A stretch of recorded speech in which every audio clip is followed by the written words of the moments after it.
tashmë do të shkojmë te kali i Trojës në minierat tona. Amerikan apo serb me flamur amerikan. Vëllezër dhe motra shqiptar, a mund të blihet besimi me një pasaport? Imagjinoni një investitor që vjen me flamur amerikan në dorë dhe premton miliona dhe zhvillim teknologjik. Por kur i heq maskën, pas tij fshihet hija e një oligarku serb.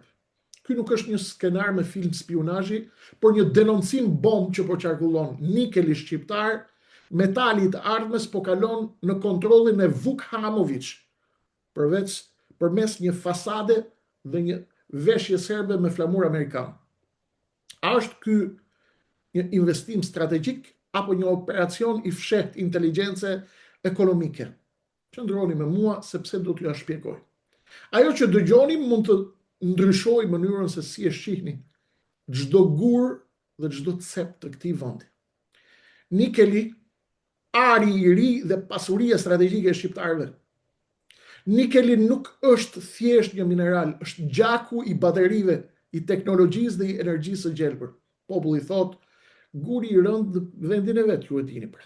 Por kur ky gur kthehet në interes global, pesha e tij mund të shtyp edhe shtetin më të fortë në planet. Pse ka shumë interes? Sepse kush kontrollon nikelin, kontrollon një pjesë të së ardhmes dhe pikërisht këtu fillon dyshimi. Pse kjo pasuri po i jepet një individi që pretendon se është amerikan, por që raportet mediatike lidhin me mbretin e energjisë në Ballkan, serbin Vuk Hamović. Mashtrimi është duke u bërë me fasad ujë kuqime në ëndrron, por zakonin se haron. Ky është një investigim që po trondit opinionin ballkanik dhe sugjeron një skemë brillante, përdorimin e emri amerikan për të thyer rezistencën politike në Shqipëri. Kush do të thonte jo për një investim nga Washingtoni? Por, si thon të vjetrit, mos i shi gunën, por shihi punën. Nëse pas investitorit amerikan qëndron Hamović, atëherë nuk kemi të bëjmë me tregun e lirë, por me një strukturë indirekte kontrolli, një rrethim ekonomik që vjen nga andej nga nuk e presim. A është qeveria shqiptare e mashtruar, apo është pjesë e kësaj marrëveshje të fshehtë? Ju mund të ma shkruani të komentet. Nuk mbaron këtu, kujdes. Nëse kjo lidhje vërtetohet, ne nuk kemi dhënë thjesht një koncesion, kemi dhënë çelësat e sigurisë tonë kombëtare. Çfarë thon dokumentat? Dhe pse nuk ka asnjë reagim zyrtar as nga opozita e Saliut? Ja po ju a them tani dhe zbulojmë pas pak. Dardha, ju e dini, e ka thënë populli jon dhe popujt e tjerë, e ka bishtin brapa. Ky nuk është një rast i izoluar. Është një model që po përsëritet, koncencione, burime natyrore dhe lidhje të dyshimta që nisin në Tiranë dhe që përfundojnë në zyrat e errta të Beogradit dhe jo vetëm, për të shitur pasuritë strategjike të shqiptarëve. Disa thonë se ky është vetëm një interpretim politik, pa prova, por ne dim një gjë. Ku ka zë nuk është pa gjë. Dhe kur bëhet fjalë për burimet tona strategjike, dyshimi nuk është thjesht një skepticizëm, është detyrim patriotik. Apo i shpërdorojmë ne pasuritë tona strategjike si ai që shiti shtëpinë për të blerë qiri? Vëllezër dhe motra shqiptar, unë sonte shtrova para jush një hartë të rrezikshme. Nga lojrat e naftës së Trumpit tek hetimet e spakut për Vlorën e deri tek nikeli që po i shitet Serbisë në mask amerikane. Një gjë është e sigurt, vëllezër dhe motra shqiptar. Shqipëria nuk është më thjesht një spektatore, ajo është skena ku po luhen interesa që as nuk i imagjinojmë dot, rajonale dhe ndërkombëtare. Populli thot, ruajmë kopshtin se gardhi u kalb. Nëse këto denoncime janë të vërteta dhe ne do të verifikojmë, gardhi strategjik nuk është thjesht i kalbur, ai është hapur me dëshirë përpara Serbisë. Pyetja finale mbetet kur të zgjohemi nesër ditën e diel. A do të jenë minierat tona ende tonat, apo do të jemi të huaj në tokën tonë pasi i përzun gjysmën e popullsisë? Akuzat janë në tavolinë. Përgjigjet i takojnë Edi Ramës, Sali Berishës dhe atyre që kanë firmosur. Ne thjesht po ndjekim gjurmët e parave. Dhe gjurmët po na çojnë në drejtime që të lënë pa gjumë. Dhe ne do t'ja themi këto shqiptarë. Mos harroni kur, vëllezër dhe motra shqiptar.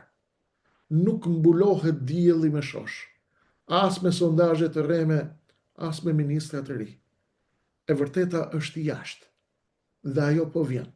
Do të vi ditën që do të vendosni ju. Ditën që ju do të merrni një vendim për të kuptuar se çfarë po ndodh.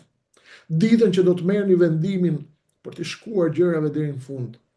Ditën që do të vendosni të jetoni për Shqipërinë ashtu siç bëjnë popujt e tjerë të botës, të cilët janë gati të kacafyten me historinë dhe me perandoritë më të mëdha të historisë për të jetuar, për të vdekur dhe për të shkrirë kockat në atë dheun e tyre.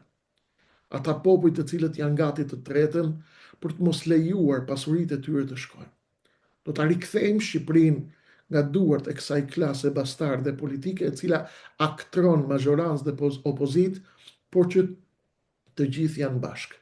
Sepse askush nuk i denoncon aferat e pista me Beograd dhe të qarqeve të tjera të cilat janë të turur si ujqërit dhe si përbinqat për të grabitur çdo pasuri strategjike të Shqipërisë dhe të shqiptarëve. Ata janë bashkë dhe unë ju a kam përsëritur aq herë sa ka qenë nevoja. Janë bashkë, do të jenë bashkë deri në fund dhe po mbajnë duart e njëri tjetrit në fund të greminës përpara se të rrëzohen. Sepse ata e dinë bashkë, Rama dhe Berisha, që fundi i tyre është i përbashkët. Ekzistenca e tyre është e përbashkët. Bëjnë si kur zihen dhe si kur përplasen, ndërkohë që hapen televizionet serbe dhe hikin mineralet e Shqipërisë dhe agenturat po marrin dhe po rrëmbejnë gjithçka nga pasuritë kombëtare strategjike të shqiptarëve që janë Tunxh e kaluar Tunxhit e Flori e kaluar Floririt Tunxh Bir.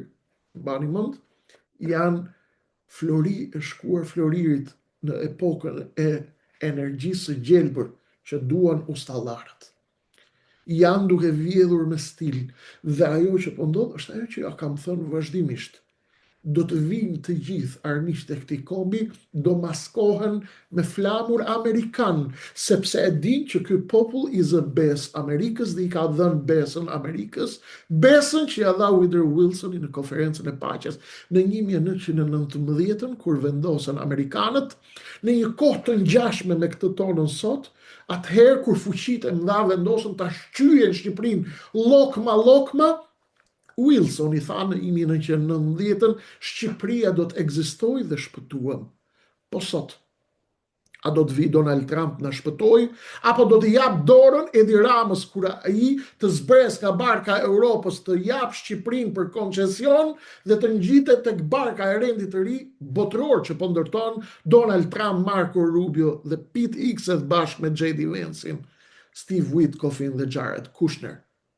Prapa lojës është dhe Benjamin Netanyahu, Izraeli i cili po kujdeset me imtësi milimetrike të rikonfiguroj prezencën e tij, hartën e skemave të influencës në lindjen e mesme të re, po kujdeset të ndërtoj aleanca të tjera të mëdha për rrethimin e Turqisë nga Qipro dhe nga ana e detit Zi dhe nga Mesdheu dhe me një plan tjetër për Europën lindore, e cila nuk dihet ku do të shkojë tashmë në rendin e ri botëror.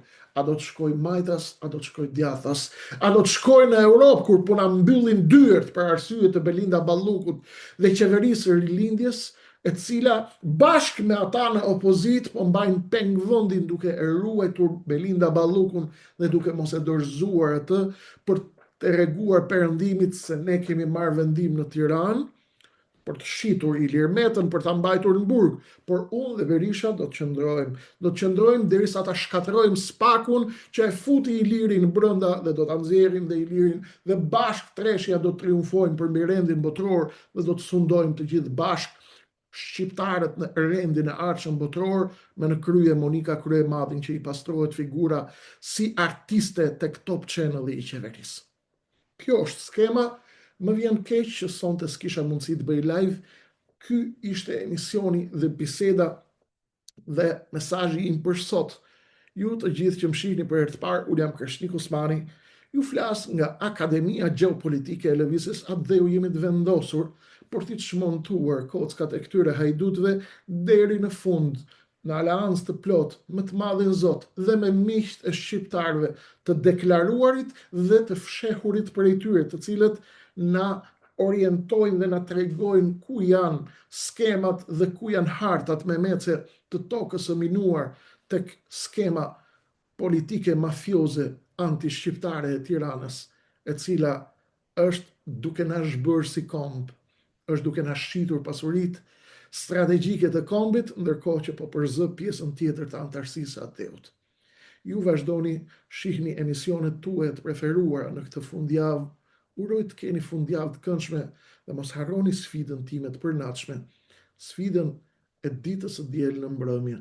Do të jemi në 21 live nesër për të parë sa jemi të gatshëm të arrisim fuqinë tonë vepruese dhe të kalojmë nga analizat në veprim konkret dhe të ecim paralel nga analizat, nga informimi, nga dituria, tek informacioni, tek skemat, tek detajet, tek zbërthimet dhe më pas paralelisht edhe me veprimin se si mund të shpëtojmë kombin tonë madhështor, këtë komb të cilin nuk e shuajti historia, nuk e shuajti pesha e shekujve, fuqia e shpatave të perandorive më të fuqishme të botës, por që rrezikon seriozisht ta shuaj perandoria e shurdh me mecëve të cilët janë futur atje duke parë historitë me shtëpi dhe me ferma të shqiptarëve dhe një klasë politike bastarde, anti-shqiptare, hajdute, në kooperim, në bashkëpunim të plot